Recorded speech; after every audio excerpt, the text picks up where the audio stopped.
Hello, everyone, and welcome back to another episode of Beantown vs. Big Apple Sports. I'm your host, Nico Levasseur, joined once again by my co-hosts, Reed Becker and Alex Green. Today, we'll be discussing the Boston Celtics, Brooklyn Nets, and New York Knicks as the NBA season is just getting underway. Starting with the Celtics, Alex, how are the Celtics looking this season, and what are their expectations heading into this season?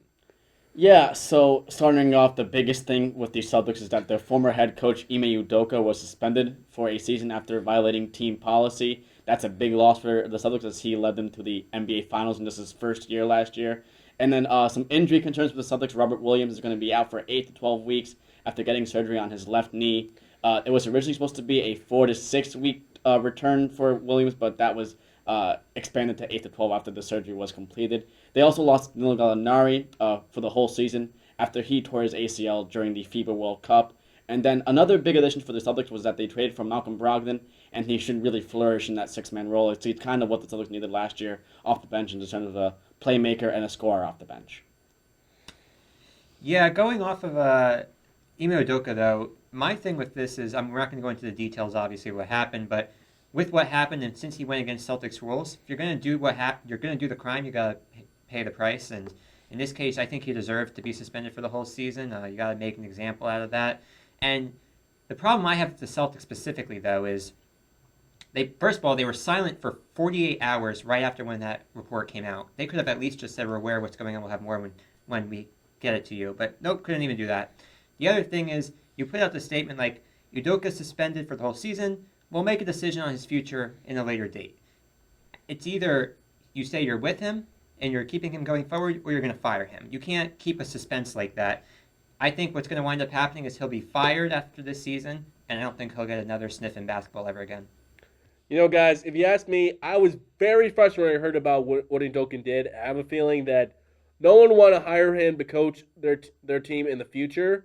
Now, moving on to Brooklyn, Reed, what is the latest with the Nets, and how do you think they'll perform this season? I mean, what do you think? Yeah, so the Nets come into this season after a rocky offseason that saw Kevin Durant request a trade, which also led to the rumors of Kyrie Irving being moved to possibly the LA Lakers. But in the end, Durant and Kyrie opted to stay with the Nets as they were never going to trade KD and give him his wish, as there was only one team also for Kyrie in his situation, reportedly the Lakers, who were interested, but no one was going to be interested in him, and that wasn't going to happen. This season, though, Ben Simmons is expected to finally play for the Brooklyn Nets for the first time since 2020-21 season. He'll be lacing it up. Now, if KD, Kyrie, and Simmons can all stay healthy, Brooklyn has a chance to come out of the East. For Simmons, he doesn't even have to shoot the ball, which he struggles with.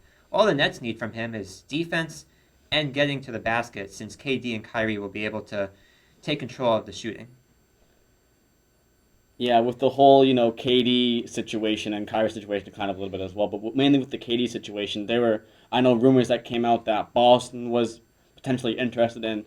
They would have had to give up Brown, was what the rumors said, and personally, if that had happened, I would have been okay with it. Obviously, losing Brown would have sucked, but, KD is a top five caliber player in the league, so, you're going to have to give up a hefty price to get him, and I think that KD and Tatum could have worked well together, but in the end, I'm glad the Celtics kind of kept in the KD and Kyrie. And Ben Simmons should really be really good for the Nets this season. And his top two choices really were Phoenix and Miami. Miami didn't really have much to offer, and then Phoenix, to me, a starter would have been Devin Booker, and the Nets couldn't just give him his wish like that as a top choice. So, Guys, I'm interested to see how Ben Simmons plays in his first season of the Brooklyn Nets and see what he brings to the team this season.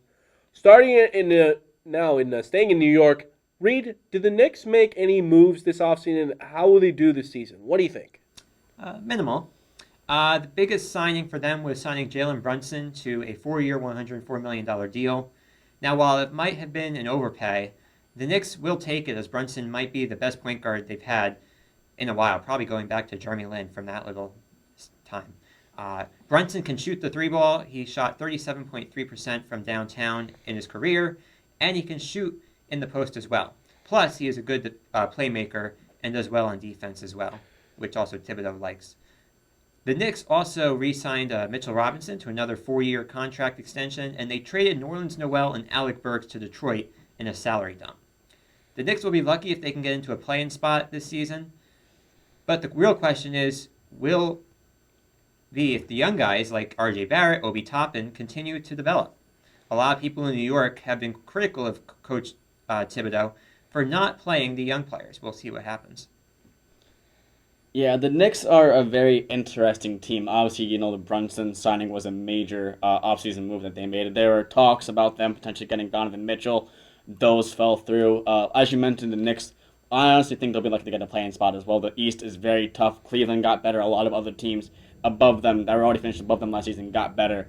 And we'll just kind of see how the Knicks do this season. And Donovan Mitchell, he said once he got traded to Cleveland, he wanted to go to the Knicks. It was very close to happening. But when James Dolan is your owner, that's what happens. And the other thing is, I'm actually glad they didn't get Donovan Mitchell because Danny Ainge, he would have pulled the same thing he did with the Nets with KG and that whole trade with Paul Pierce. He was going to rob the Knicks of everything of their future, and Knicks didn't need that. It wouldn't have made them any better. Maybe they get into the playoffs, but they wouldn't have gone far. So the Knicks seems like they have some great players added to their roster, so I'm interested in seeing how they do this year. That's all the time we have for today. Join us next time when we recap the season for the Boston Red Sox and the New York Yankees. Thanks for watching.